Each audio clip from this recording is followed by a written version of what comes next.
Jadi ini merupakan sebuah pembelajaran buat kita semua, para pedagang keliling, terutama para pedagang sayur keliling, supaya tidak sembarangan mengeluarkan modal.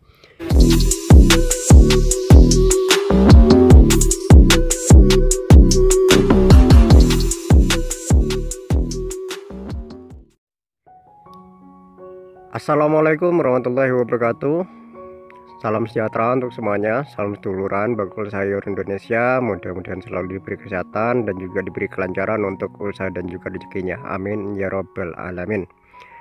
Oke sobat, di video kali ini saya ingin menunjukkan pada kalian sedikit berbagi pengalaman saja ya untuk kalian.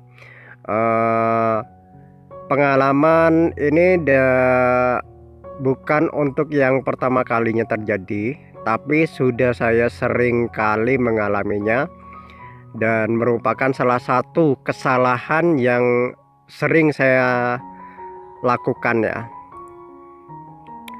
Bahwa ketika libur panjang saya selalu melakukan kesalahan ini dan terus berulang kali. Dan yang sekarang ini adalah kesalahan ketika saya libur panjang hampir 1 bulan. Nah, kita akan kasih tahu ya, ini sekedar pengalaman saja, sekedar berbagi saja ya, supaya kalian para pemula, kawan-kawan semua para pemula tidak melakukan hal yang sama seperti yang saya lakukan ini. Ini hanya sedikit pengetahuan saja. Kita akan cek barang dagangan, sisa barang dagangan yang ada di sini. Oke, untuk yang ada di bawah semuanya sudah kosong ya. Nah, di sini yang menjadi kesalahan fatal punya saya adalah tempe. Nah, kalian bisa cek di sini untuk tempenya. Nah, untuk cabai rawit biasa ya, sisa segini karena saya bawanya setengah kilo tadi. Hanya sisa ini. Nah, ini untuk tempenya. Nah, tempe di sini masih sisanya masih banyak.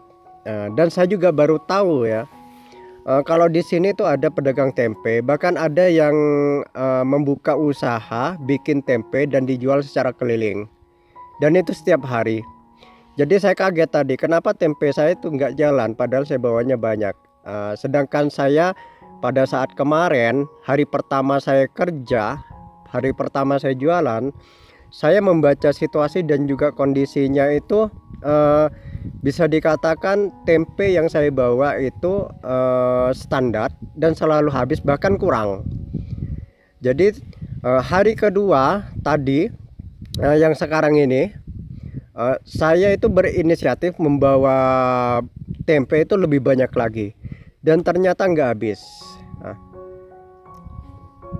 Dari sini kita belajar ya, kita belajar sama-sama. Bukan berarti saya sebagai senior yang memang sudah hampir 20 tahun jualan sayur, bukan berarti saya itu fasih, bukan berarti saya ini suhu.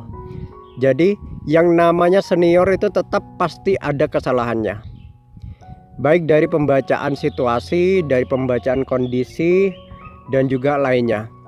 Jadi ini adalah salah satu kesalahan, salah satu salah perhitungan ya dari pembacaan situasi dan juga kondisinya.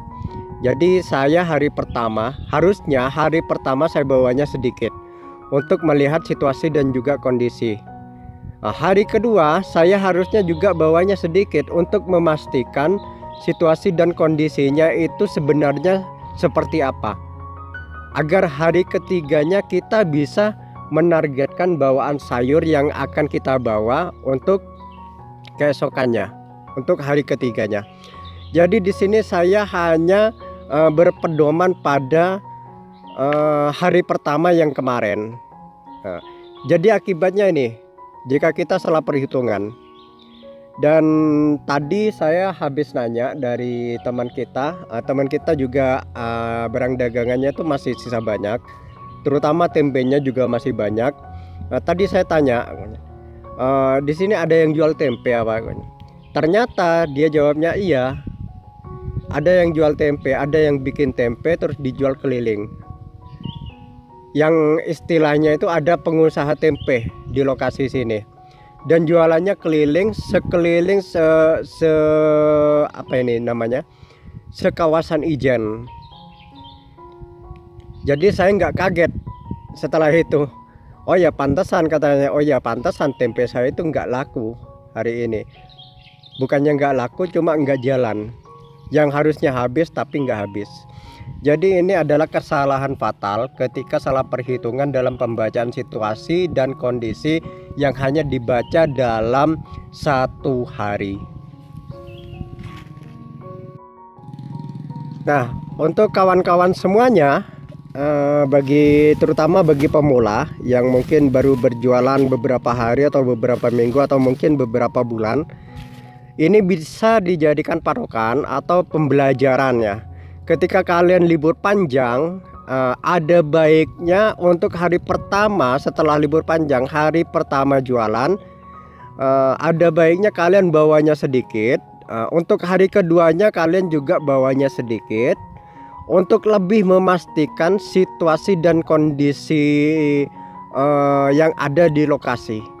Itu kondisinya seperti apa, situasinya seperti apa, supaya kita bisa mengukur belanjaan kita. Berapa banyak jumlah sayuran yang harus kita bawa, terutama dari ikan, tempe, dan juga sayurannya. Berapa modal yang harus kita keluarkan nantinya.